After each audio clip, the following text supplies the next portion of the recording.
Fa, fa, la, la, do, re, do, he, la. I think after some work on his singing, he'll definitely get better. Hey guys, welcome to my channel. Thank you guys so much for being here. I really appreciate it.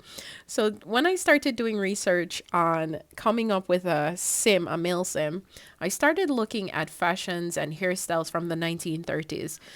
That era is so inspiring. The 1950s is absolutely inspiring as well. Vintage fashion, vintage majority of the things is very unique, very beautiful, very exotic. And I definitely noticed that even during hot weather in the 1930s, I could not really find a photo where a man was wearing shorts or something to combat the heat. I could not imagine wearing a suit in like 90-degree weather. I just can't imagine that. But every time I think about old movies, I love old movies. I love old time music. I don't even think about it like it's old time stuff. I just think about it as that was an era that was before my time.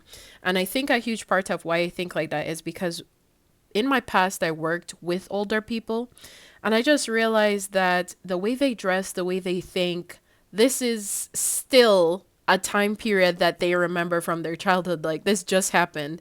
I remember memes that happened back in like 2010. I remember when Vine was around. I remember the very first time I got a cell phone and things like that from the early 2000s because I was born in the 90s.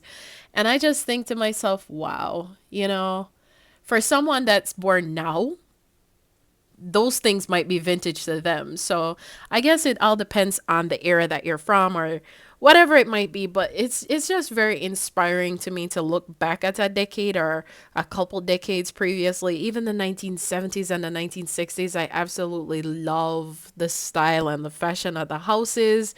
I was watching documentaries the other day on 1960s houses that don't exist anymore, and just preserving those memorabilias from that time period is just so important.